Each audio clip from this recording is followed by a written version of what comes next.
রাজধানীর মিটফোর্ড এলাকায় ব্যবসায়ীকে নৃশংসভাবে হত্যা মামলায় আরো 2 আসামিকে গ্রেফতার করেছে পুলিশ। বিএনপি নেতা ইঞ্জিনিয়ার ইশরাক হোসেনকে গ্রেফতার করেছে পুলিশ। একজন খুনি, একজন চাঁদাবাজ, বিএনপি কিভাবে পারে তাকে এত বড় একটা পদ দিতে? দর্শক শ্রোতা, আপনারা জানেন যে পুরান ঢাকার মিটফোর্ডে একজন ব্যবসায়ীকে কিভাবে তাকে হত্যা করা হয়েছে। দর্শক শ্রোতা, অবশেষে এ নিয়ে বেরিয়ে এলো কঠিন তথ্য।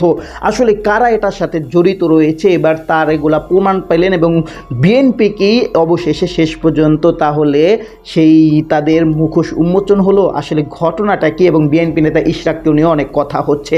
দর্শক, আজকে ভিডিও খুবই ইম্পর্টেন্ট ভিডিও, যার কারণে সম্পূর্ণ ভিডিওটা না টেনে দেখতে চেষ্টা করবেন। তো কথা না বাড়ির জন্য আমরা ভিডিও মূল আলোচনা চলে যাই। ভিডিও মূল আলোচনা চলে যাওয়ার আগে আপনার কাছে আমার ছোটো করে একটু আপনার প্রত্যেক মুহূর্তের আপডেট পেতে অবশ্যই চ্যানেলটি সাবস্ক্রাইব করে দেবেন এবং পাশে থাকা বেল আইকনটি ক্লিক করে দেবেন, তাহলে প্রত্যেক মুহূর্তের আপডেটগুলো সবারই পৌঁছবে আপনার কাছে।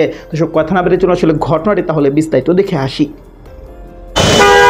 2004 সাল তারের ব্যবসা ঘিরে দ্বন্দ্বের জেরে গুলিতে প্রাণ হারান রাজধানীর 30 নম্বর ওয়ার্ড যুবদলের তৎকালীন সভাপতি মনির। সেই মামলার অন্যতম আসামি ছিলেন মিটফোর্ডের ঘটনায় নিহত সোহাগ। তারের ব্যবসা নিয়ে এই এলাকায় আধিপত্য বিস্তারের ঘটনা নতুন নয়। সোহাগের মৃত্যুর সাথে এর সংযোগ আছে বলছেন স্থানীয়রা।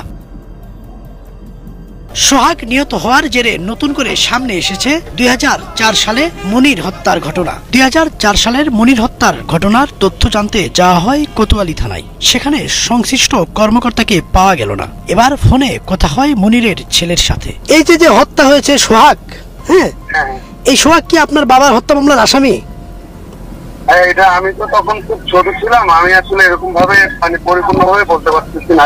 আচ্ছা, আপনার আম্মার সাথে কথা বলানোর ব্যবস্থা করে দেওয়া যায় আমাদের? এটা তো ডিউটিতে আসলে তখন কথা বলতে পারবেন, এছাড়া তো এখন আমি সবকিছু বাইরে আসছি। তো আসলে আমরা মানুষ তো মানে আলগা ঝামেলা আর কি ধরানোর মতো মানুষ না, বুঝতে পারছি না। কিন্তু আমরা যতটুকু জানি যে আপনার আব্বা যুবদলের সভাপতি ছিলেন ওখানকার ওয়ার্ডের।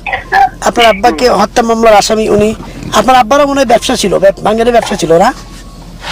তখন আমরা বললাম না যে অনেক ছোট। কিন্তু আপনি তো শুনছেন, মানে শুনছেন না, আপনার আম্মার কাছে শুনছেন, গল্প শুনছেন না? সোহাগের পরিবারের দাবি, চাঁদা না পেয়ে তাকে হত্যা করেছে যুবদলের নেতাকর্মীরা। তবে স্থানীয়রা বলছেন হত্যার নেপথ্য কারণ চাঁদা দাবি নয়, চাঁদার ভাগাভাগি নিয়ে দ্বন্দ্ব। যুবদল করতো এক লগে বন্ধু বান্ধব, পর ওরা একটা জড়িয়ে গেছে। আচ্ছা, অনাচানা প্রতিবন্ধী হয়ে গেছে। চাঁদাবাজির টাকা বা অন্য টাকা পয়সা এদিন টাকা বিচ্ছে থাকবে, কেউ বেশি কেবে জানে বান্ডিল লইছে দেয় না, এর কম লইছে এর দেয় না, তো দণ্ড লেগে যায়। মিটফোর্ড কেন্দ্রিক আধিপত্য বিস্তার, ব্যবসায়িক দ্বন্দ্ব এবং পূর্ব শত্রুতার জের ধরে বন্ধু ও রাজনৈতিক সহযোদ্ধাদের হাতে খুন হন সোহাগ, এমন অভিযোগ স্থানীয়দের। জনাব তারেক রহমান কি চাইবো যে তার দলের বদনাম করার জন্য? এটা হলো একটা দলীয় কোন দল বলতে, আপনি এলো নেতা আমিও নেতা, মানে আপনিও চাঁদা পান না আমিও চাঁদা পাই না, এইখানে হচ্ছে মেন সমস্যা। যে হত্যাকাণ্ড হয়েছে একটা কুকুরও যাতে কেউ ওইভাবে না মারে। এখন তো মনে করেন যে আওয়ামী লীগের লোক বিএনপির ট্যাগ দিয়া বলে যে আমি বিএনপি, এটা হয় না, এটা এখন হইতাছে, কারণ এটা বিএনপির বদনাম করার জন্য। কেউ কেউ বলছেন হত্যাকারী ও হত্যার শিকার সবাই একই সাথে চলাফেরা করতেন, ছিলেন বন্ধু। কি এদিকে টাকা টুকা তুলতো নাকি সোহাগ ভাই? না, টাকা টুকা তুলতে দেখি না আমরা। কিন্তু যারা মারছে এবং যে মারা গেছে এরা সবাই হলো যুবদলের রাজনীতি করে, তাও বলতে পারো না, এরা মনে হয় এক লোকের লোক। বাংলা ভিশনের হাতে আসা 12 জানুয়ারির একটি ভিডিওতে দেখা যায় নলগোলা স্কুল সংলগ্ন একটি ভাঙ্গারির দোকানে ঢুকে দোকান মালিক ফরিদকে চেয়ার দিয়ে মাথায় আঘাত করেন নিহত সোহাগ। চাঁদাবাজ এখন সন্ত্রাস, এরা কখনো কোনো দলের হতে পারে না, এরা নাম পরিবর্তন করে। আগে আওয়ামী লীগ ছিল, সন্ত্রাস ছিল, তাদের ওই সন্ত্রাসগুলো এখন আমাদের কিছু নেতাদের মানে পাশ ধরে কাগু বাতিজা মামু বইলা তারা এখন অন্যায়গুলা ধরে রাখার চেষ্টা করে। তো আমার প্রশ্ন হলো, একটা মানুষ কিভাবে মারে? সে যদিও অতীতে যদি কোনো অন্যায় ভুল করে থাকে তার জন্য শাস্তি আছে, আইন আছে, আদালত আছে, আপনারা সম্মেলনে বসেন সবাই মিলে। কিন্তু এভাবে একটা মানুষকে মানুষ মারে না, এটা পশু ছাড়া কেউ মারে না, তারা পশু থেকে খারাপ। এদিকে থমথমে অবস্থা বিরাজ করছে সোহাগের ব্যবসা স্থল 4 নম্বর রজনী বোস লেন। এখানকার কেউ এ ঘটনার ব্যাপারে মুখ খুলতে চাইছেন না। এটা বলতে পারেন না কি করতে, মার্কেটে আসতো 2-4-5 মিনিট থেকে চলে যেত। উনি নাকি যুবদলের রাজনীতি করতেন। এগুলো আসলে আমরা চাকরি করি ভাই, যেটা সত্যি কথা। তো দর্শক আপনার ভিডিওটি দেখলেন, ভিডিও দেখে যদি আপনার কোনো মন্তব্য থাকে তাহলে অবশ্যই কমেন্ট বক্সে কমেন্টে আপনার মূল্যবান মন্তব্য জানিয়ে দেবেন। দর্শক এখন আমরা পরবর্তী একটি ভিডিও দেখবো, যেটাতে আমরা আরও কিছু তথ্য আমরা জানতে পারবো। দর্শক চলুন আমরা সেই ভিডিওটি বিস্তারিত দেখে আসি। একজন খুনি, একজন চাঁদাবাজ, বিএনপি কিভাবে পারে তাকে এত বড় একটা পদ দিতে? এবং এখন তারা বলতেছে আমরা তো জানি না ও খুনি চাঁদাবাজ। আপনারা সব জানেন, টাকা আপনারা ঘুষ খায় সবকিছু জানেও না জানার ভান করতেছেন। একটা মানুষকে কিভাবে গণপিটানি পিটাইছে আমার ভাই, তার মেয়েকে বিয়ে দিতে চাইনি দেখে বাসা থেকে তুলে নিয়ে যায় গণপিটানি পিটাইছে। আমরা যখন প্রশাসনের কাছে গেছি, প্রশাসন আমাদের সাথে এত খারাপ ব্যবহার করছে। আমি শুধু প্রশাসনকে বলতে চাই, আমরা কিন্তু রক্ত দিতে জানে গেছি, আমরা বুলেটের ভয় করি না। আমরা বুলেটের সামনে বুক পেতে দিতে আমাদের 5 মিনিটও আমরা ভাববো না। আমার সোনার বাংলাদেশে আর কোনো খুন খারাপি হবে না। আমার মায়ের মতো আর কারো বুক খালি হতে দিব না ইনশাআল্লাহ।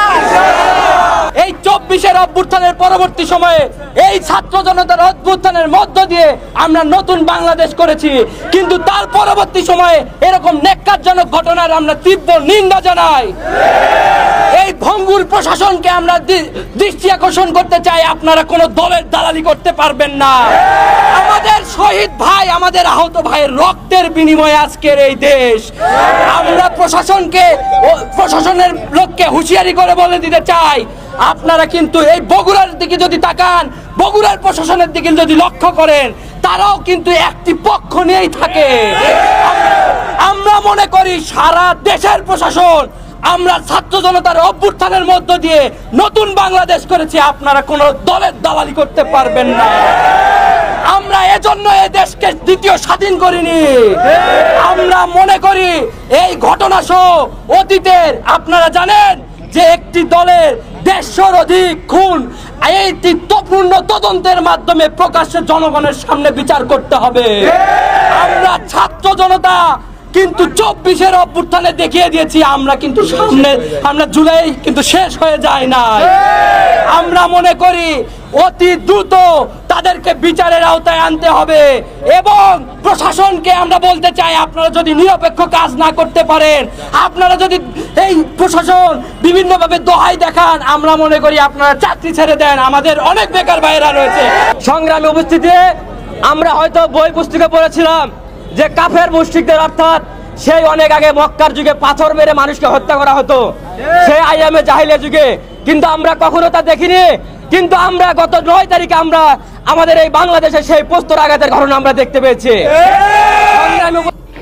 তো দর্শক আপনারা সম্পূর্ণ ভিডিও দেখলেন, সম্পূর্ণ ভিডিও দেখে যদি আপনার কোনো মন্তব্য থাকে তাহলে অবশ্যই কমেন্ট বক্সে কমেন্টে আপনার মূল্যবান মন্তব্য জানিয়ে দেবেন। দর্শক কথা বলতে বলতে আমরা ভিডিও শেষ পেয়ে চলে এসেছি। ভিডিও শেষ করে আপনার কাছে আবার অনুরোধ করছি, আপনার প্রত্যেক মুহূর্তের আপডেট পেতে অবশ্যই চ্যানেলটি সাবস্ক্রাইব করে দেবেন এবং পাশে থাকা বেল আইকনটি ক্লিক করে দেবেন, তাহলে প্রত্যেক মুহূর্তের আপডেটগুলো সবার আগে পৌঁছবে আপনার কাছে।